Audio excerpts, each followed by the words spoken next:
आपके पास कितना पैसा है, उससे ज्यादा जरूरी ये है कि आप पैसे को कैसे समझते हैं। फाइनेंशियल फ्रीडम के सपने तो बहुत सारे लोग देखते हैं, लेकिन ऐसा क्यों है कि सिर्फ कुछ ही लोग उसे अचीव कर पाते हैं, और क्या आप उनमें से एक बनना चाहते हैं? आज की इस वीडियो में हम डिस्कस करेंगे टॉप 5 की learnings from Morgan Housel's bestseller book the psychology of money.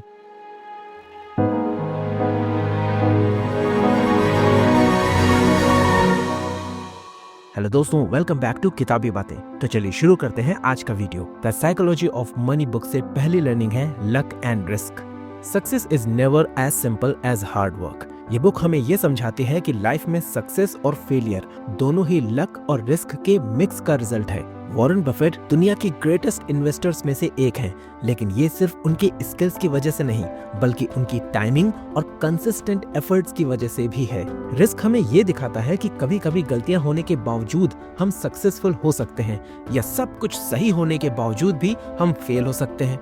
इस लर्निंग का टेक अवे है, अपने फाइनेंशियल डिसीजंस में लक और रिस्क दोनों को समझना जरूरी है। हम सिर्फ अपने एफर्ट्स पे फोकस कर सकते हैं, आउटकम पर नहीं।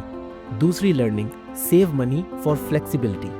पैसा सिर्फ खर्च करने के लिए नहीं होता। ये बुक ये कहती है कि सेविंग्स का पर्पस हमेशा एक स्पेसिफिक गोल के लिए नहीं होना चाहिए। सेविंग्स हमें फ्लेक्सिबिलिटी और फ्रीडम देती हैं। एग्जाम्पल के तौर पर, अगर आपके पास इमरजेंसी के लिए पैसा है, तो आप अपनी जॉब या स्ट्रेसफुल सिचुएशंस को छोड़कर बेटर ऑप्शंस एक्सप्लोर कर सकते हैं। इस लर्निंग का टेक अवे है, save not just for a goal but for the piece of mind and independence. Learning 3, the power of compounding. Compounding का मैजिक हमें ये दिखाता है कि छोटी शुरुआत भी बड़े रिजल्ट्स दे सकती है। वॉरेन बफेट की वेल्थ का बड़ा हिस्सा तब बना जब उन्होंने अपने इन्वेस्टमेंट्स काफी यंग एज में स्टार्ट किए और उन्हें लॉन्ग टर्म के लिए होल्ड किया।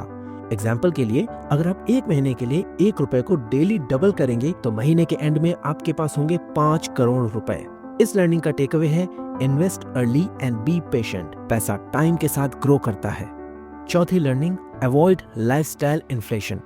जब हम ज्यादा कमाने लगते हैं तो अपनी लाइफस्टाइल अपग्रेड करना एक कॉमन टेंडेंसी है। बुक के ऑथर इसे लाइफस्टाइल इन्फ्लेशन कहते हैं, जो हमें फाइनेंशियल स्ट्रेस में डाल सकती है। एग्जाम्पल, अगर आपकी सैलरी डबल हो जाए लेकिन आप अपने खर्चे भी डबल कर लेते हैं, तो आपकी सेविंग्स उतनी ही रहेगी या कम हो जाएगी। इस लर्निंग का टेक अवे है, खुश रहने के लिए आपको ज्यादा पैसे की जरूरत नहीं, बल्कि एक माइंडफुल अप्रोच की जरूरत है। और पांचवी लर्निंग है, control your ego. Financial decisions emotional होते हैं और ईगो इन्हें और कॉम्प्लिकेटेड बना देता है। किताब के ऑथर ये कहते हैं कि stop trying to impress others. अपनी फाइनेंशियल जर्नी को किसी और से कंपेयर मत करिए। एग्जाम्पल के तौर पर, आपको लगता है कि आपको महंगी कार या ब्रांडेड कपड़े खरीदने चाहिए क्योंकि सब करते हैं, लेकिन अगर ये आपके गोल्स को हैम्पर करे तो ये गलत है। इस लर्निंग का टेक अवे है, अपनी प्रायोरिटीज को समझिए और अपने ईगो को अपने फाइनेंशियल डिसीजंस पर हावी मत होने दीजिए। ये 5 लर्निंग्स मॉर्गन हाउसल की book the psychology of money की सबसे पावरफुल लेसन्स हैं। अगर आप अपनी फाइनेंशियल जर्नी को मीनिंगफुल बनाना चाहते हैं, तो इन लर्निंग्स को अपनी लाइफ में जरूर इम्प्लीमेंट करिए। और अगर आप ये पूरी किताब पढ़ना चाहते हैं, तो आपको इसका लिंक डिस्क्रिप्शन और फर्स्ट कमेंट में मिल जाएगा। अगर वीडियो अच्छा लगा हो तो इसे लाइक और चैनल को सब्सक्राइब करना ना भूलें। और अगर आप किसी स्पेसिफिक बुक की लर्निंग्स को सुनना चाहते हैं, तो नीचे कमेंट करके जरूर बताएं। मिलते हैं अगले वीडियो में, तब तक के लिए स्मार्ट बनिए, पेशेंट रहिए और अपने पैसों का सही यूज करिए। जय हिंद।